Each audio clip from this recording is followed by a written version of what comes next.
Welcome to Food Allergy and Your Kiddo's 100th episode. I am Lindsay Levine, the Hoyt Institute's communications strategist, and today we are celebrating this important milestone by flipping the script and putting Dr. Hoyt on the spot to tell her story and answer some questions that she has not yet seen. Welcome to your own podcast, Dr. Hoyt, and congratulations on 100 episodes. That's huge.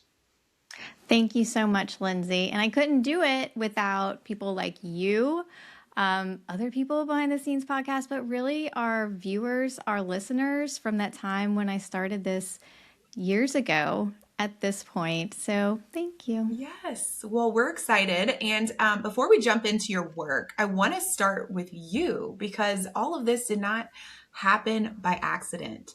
So take us way back. What originally drew you to medicine and specifically allergy and immunology?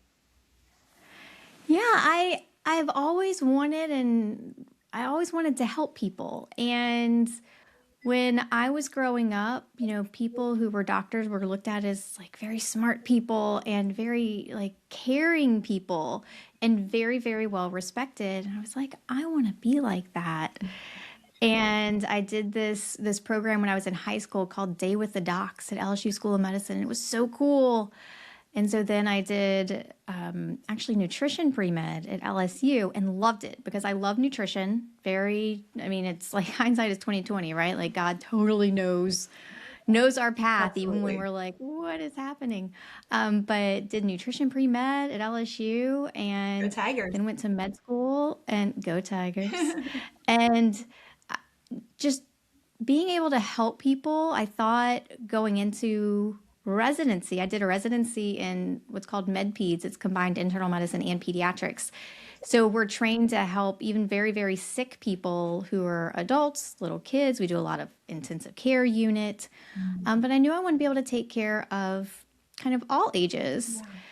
And during that time, I was very interested in how our bodies were interacting with our environment, and especially from a nutrition standpoint and foods.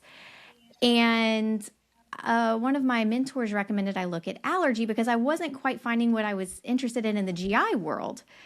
And so I looked at allergy. I was like, oh my gosh, this is absolutely what I want to do. And I've been full steam ahead ever since. And Yes. I love it. Great. And was there a moment early in your career when you realized how life-changing food allergy care could be? I don't know if there was one particular moment because I feel like the more I learn about this field and the more advances we have, the more impact and potential impact we can have on families. Case in point, like when I went into allergy fellowship over 10 years ago, there were not a lot of ways to treat food allergies. Yeah. And now here we are today where there are options for families. Mm-hmm. I will also say, though, that my husband has a food allergy, and we started dating before I decided, I think it was before I decided to do allergy. I was still trying to figure out what exactly I wanted to do. And he has a food allergy. So, looking back in hindsight, I wonder how much that did play some sort of role where I saw that he had to be very mindful when he went out. I saw the quality of life impact that it can potentially have. I also saw, some of the blessings around it, which is you have friends and loved ones, family members who look out for you, who are demonstrating their love for you by helping you navigate food allergies, by helping you be safe when you go out to eat at a restaurant. Looking back, I wonder how much all of that really played a role. I feel like I was I was, right? Like just totally in my infancy of understanding of food allergy. But the more I understand it, the more I know there's so much less left for us to learn and then share with our patients. Yeah, it does. It feels like it's constantly evolving and improving, and you do such a great job of managing those care options for your patients. You built speaking of patients, you've built more than a practice. You've built this entire community. I like to call it the ecosystem. And you've got your podcast, obviously, and you've got your practice and your nonprofit and your advocacy work and just all of these things. So what gaps were you seeing in food allergy care that pushed you to create all of these resources for families?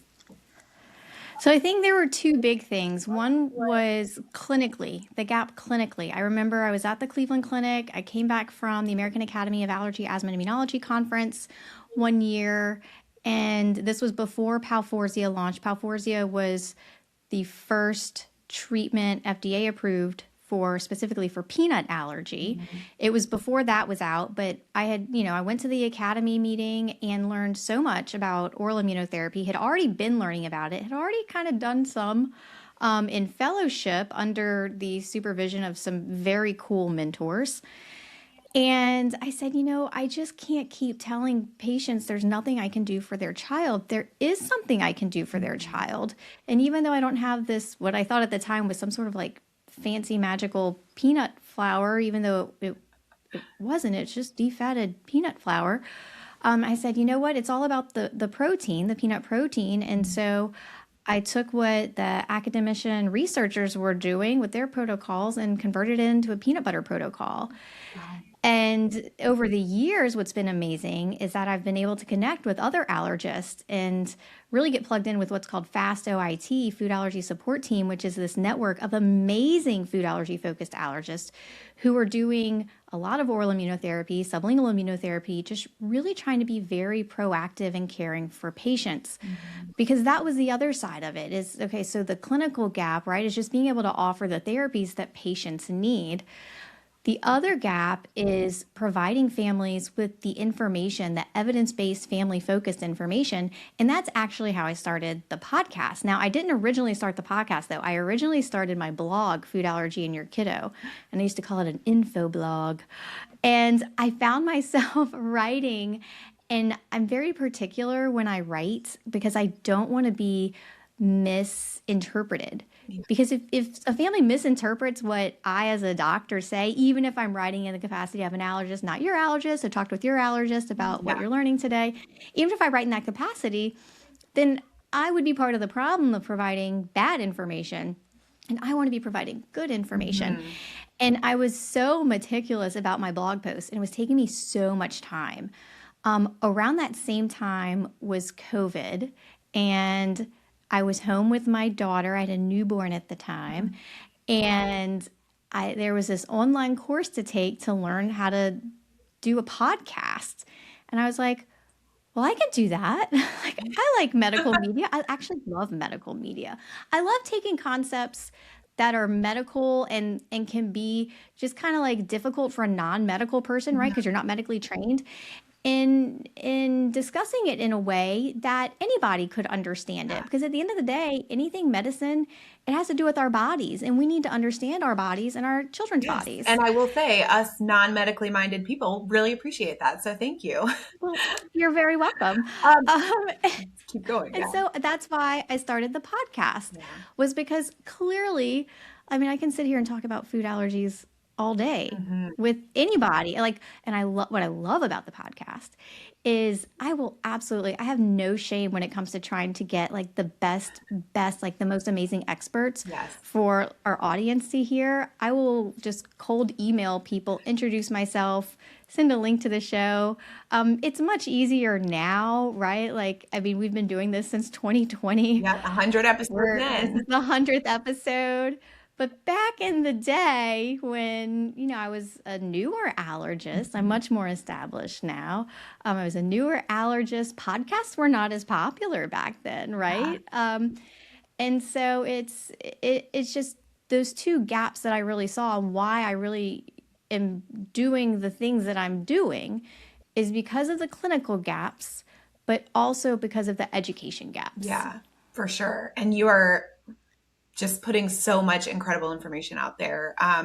And you said writing your blog. So that made me think, and also shameless plug for Navigating Food Allergies, which is out today. So double whammy, congratulations. But From the outside, Mhm. all of the things that you're doing on a daily basis, in addition to treating patients and all of the 1,000 things going on, like you just wrote a book in your spare time with your two small children, and your husband and your household. How do you do that? And what does that look like day to day? Oh my gosh. So I was totally naive to writing a book. I did write a children's book, Wally the Seafood Allergic Walrus. Such a lovely, fun story, but that is very different Yeah, I can than imagine. writing, navigating food allergies. I went into writing navigating food allergies because I wanted to basically take everything in my brain about food allergies and share it with parents. Because again, it comes back to there's a lot of information available, but what is good information and what is not good information? What's actively bad information? Or what is information that is good information, but it's not relevant to your child? Yeah. And so I'm so naive. One of my friends, Tamara Hubbard, was writing a book, and her book is out. And I was like, Tamara, how did you do this? And she talked some about applying to the different publishers, and I was like, well, this is absolutely amazing. Her book is May Contain Anxiety, by the way. You Yeah, should she's been on the totally show go back and, before. and listen to that Yeah. episode. It is an excellent, excellent book. Um, and so she told me what she did. I was like, oh, well, this is so cool, Tamara. Like, this is awesome that you're putting like all this good information out there. Like, I want to do that too. And doing the market research of was there already something that filled this gap? There wasn't anything that I found that filled the gap in a way that is really just talking to parents, like parent to parent. There's a lot of like really good books out there by some of my colleagues, but as you know, you do communications for us. Like there's a very specific like brand tone that we follow where we're always trying to provide good information, accurate information. We're never trying to fear monger. We're the opposite of that. Yeah, We positive, recognize that encouraging. there Yeah. Yes, exactly. We recognize that there are different ways to approach food allergies for different kiddos. There are different strategies that different allergists use, and all of that is good. It's all okay. It all just has to be applied to me as a doctor, to the patient in front of me. And so going back to your question about like how did I do it? I thought it was going to be easy actually because I was like, oh, I have all this content from all these podcasts and these blogs and all these presentations I've given. Well, let me tell you, it was not easy. The first draft of the book was terrible. It wasn't terrible because the content was bad. The content was great. It was terrible because it wasn't organized well. Classic Alice overcomplicating things. When I was going into organizing the book, I really didn't want the book to start out in like an encyclopedic fashion of like, this is a food allergy and these are different types of food allergies.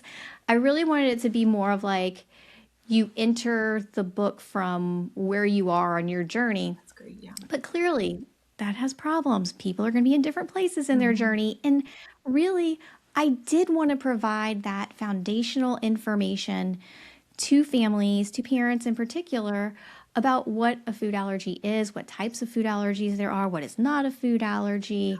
And so when I reorganized the book, it came out to be the book that is now out at the time of this recording. And I know some people have gotten it early already, and that's really awesome. But it is a solid book. It is very good. One of the reasons I can very confidently say that is not only the reorganization to make it just like flow beautifully, and that's the feedback I'm getting before I go on this whole story of like it was such a terrible flow before. That's the feedback I'm getting from people looking at it. It's like it's easy to Yeah. read and it flows nicely, and you can go like different chapters, whatever's like super relevant to you right now. Um, but I had really amazing people review specific chapters. So if you look at the back of the book where I expressed gratitude and called out specific people. Okay, so those, yes, so the back of the book, the blurbs are amazing from these amazing people, but also the acknowledgments towards the end inside. I mean, there are so many amazing allergists and other clinicians who really helped. Like iron sharpens iron, right? Yeah. So this book really is for any parent who is navigating food allergies. This book will be a helpful guide for you. And I will say it's only 200 pages, so it's very digestible and it's not overwhelming. The way you laid it out, you can just hop to the chapter that you need right now in this season of your journey and get what you need, and it's incredible and amazing. Yes. And at the beginning of each chapter, it has basically a way to kind of like set your mind, get ready to receive the information that's going to be presented by having very like specific learning objectives, right? That doesn't really sound Yeah. super attractive, but they're very important so that you know what you're about to get out of that chapter. And then at the end of that chapter, there are action items so that you can start to put these strategies into practice yourself. I love that. And I'm a big fan just for my own kids and our journey too. So we really appreciate it. Moving to, we just want to pick your brain a little bit. Has there been in your career a patient story that has really stuck with you and kind of, molded the way you approach cases today? Yeah, I would say there are a few that are coming to mind very quickly. One is the child of a family medicine physician who one of the phrases she said is, Dr. Hoyt, the only thing that scares me more than doing OIT is not doing OIT. And I thought that was very clearly very deep, but very insightful. Yes. And this child now is doing awesome. Very, very, very well. Incredible. And she is happy, clearly, that we did that. We did oral immunotherapy to help desensitize him, to help him be safer, whether or not he wants to eat a ton of peanuts for the rest of his life or he just wants to be bite safe, meaning if he were to accidentally take a bite of something with peanut, he wouldn't have a severe life-threatening reaction, right? Different goals for different patients, personalized evidence-based medicine. And when she said that, she is a physician, so she could really understand risks, benefits, and alternatives. And that just stuck with me because of the clinical aspect, but also because of the relationship that I really believe a doctor and the patient's parents need to have. It's one of trust, of two-way communication, of accessibility. And so that has really stuck with me as how can I make this journey as less stress, more joy as possible? It's because of those kinds of comments. Another patient also did oral immunotherapy and he was under 2 when he started, which is a great age to start. And mom's a teacher. And I remember talking to her when he was going into kindergarten, and the way she was saying, you know what, it's so nice that I don't have to worry about him accidentally eating peanuts, because as his mom, I'm already worrying about the transition of, okay, we were in this really controlled early childcare environment, and now we're going into big school. And she's like, I just can't even imagine if I did have to worry about that. And so all of these discussions that I have with patients, with parents especially, they feed into how can I care more. I had a discussion with my friend Karina Venter the other day, and we talked about how in healthcare now we call it like delivering care. It's like, here is care, here you go. It really should be, how do we care? How are we caring for our patients? Those two phrases, they're different, right? And so I am always trying to care for my patients the best way that they need to be cared for. And the only way I can be good at that and continue to grow to be better at that is if I'm listening to them. Mm. And how has becoming a mom shaped the way Oh my you gosh. practice? Oh my gosh. Um, it shaped it a lot. When I became a mom, it was during COVID. I was still working at the Cleveland Clinic, which was my dream job. I had a wonderful job there. Amazing supportive boss, supportive group, super motivated to have the Food Allergy Center of Excellence. I was blessed to help launch that. And then COVID struck. I actually went on bed rest before Oh, COVID hit. So then I'm just like sitting on my couch watching these alerts, and I'm like, this isn't good. yeah. So then we have our daughter, and she's early. I had some complications, so we were expecting her to be early. But when she came home, I mean, I was like, here's this beautiful little girl that I've prayed for and prayed for. Um, and here she is. And so I knew that I couldn't go back. And I had already had some insight. God had already whispered that on my heart. And I had talked to my boss some about when I come back to work, what it was going to look like. And it was a very, different approach than many doctors were doing at the time. Doctoring was really the standards were set for doctoring, doctors' hours, doctors, things we think about when we think of doctors. Yeah. It really wasn't a women's world, right? And so now that more women are doctoring, Go girls. we want to do things a little bit differently. And it's not to say that the way men doctor is wrong. I think the way a lot of men doctor is very appropriate for them as men. But for I as a woman, and especially as a mom, it is very important to me. And I center my life around my kids, which is why my practice is not full time.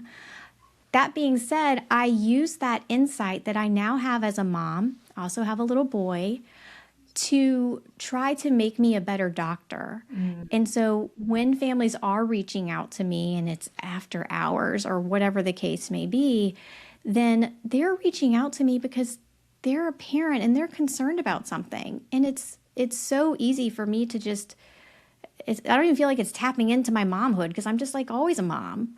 Now I'm just always a mom, and I always am like thinking as a mom a lot of times, right? It's a new But marrying that perspective. with doctoring.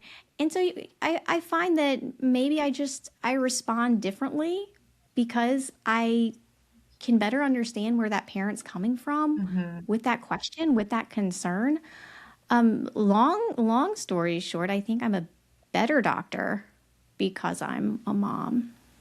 Yeah, I love that.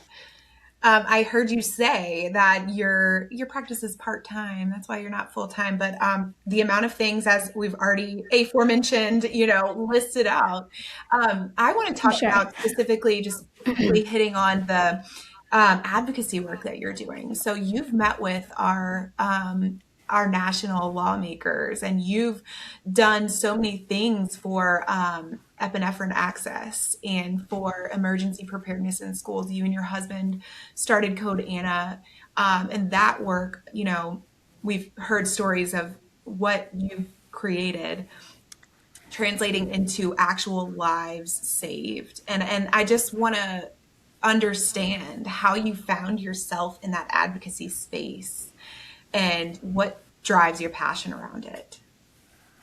I think I think you probably know me well enough by now, Lindsay, to know that to a fault, if I see a problem, I want to solve it. And I Mhm. want to solve it promptly. And so how Codan actually started was I was in fellowship, and my fellowship director asked me to go talk to one of the local schools about epi and food allergy. I'm like, absolutely.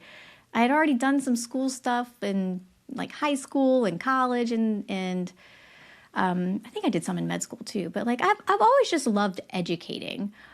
So I go and meet with the school nurse, who's absolutely lovely. This is an absolutely wonderful school. And she says, well, okay, how am I going to, like, I know how to use Epi, but how am I going to know that the child needs it if I'm in my office and they're on the playground? And I said, thinking back to my many hours working in the intensive care unit of hospitals in downtown New Orleans in my residency training, thinking back to, and asking her, well, what is your medical emergency response plan? In a hospital, we'll call a code or we'll have a prevent a code team, right? Like, and we're getting a core group who has practiced this to the side of the emergency and handling it. There's good communication. Everybody knows their roles or tasks are being assigned with closed loop communication during the emergency. And I said, what's your medical emergency response plan? And there wasn't one. At all? There's basics, like they're going to call the nurse. But when you really dive deep into this, and that's in part why we created Kodiana's Medi Ready program, a totally free program that teaches schools basically what do you do if there is a medical emergency at your school. And it is very specific. You have different roles, different tasks assigned. And all of that came from there was a problem, they needed a solution, and I had a creative approach to doing it. It's so impactful. I bet you didn't anticipate you would be where you are today at the beginning of your career. So if there's one thing you could tell young, impressionable Dr. Alice, Dr. Hoyt, when you first started your career, what would you say to her?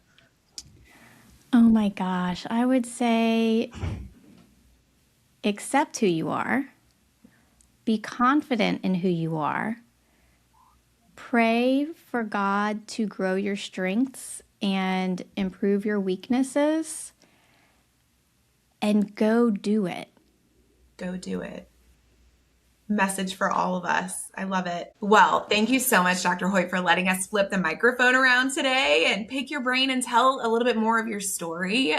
We are so excited to celebrate this milestone episode with you. So happy 100th episode of Food Allergy in Your Kiddo, and happy navigating Food Allergies launch day. We are so happy for you. And we appreciate all that you do for the food allergy community. That's the episode. Thanks so much for tuning in. Remember, I'm an allergist, but I'm not your allergist. So talk with your allergist about what you learned today. And like and subscribe and share this with your friends. God bless you and God bless your family.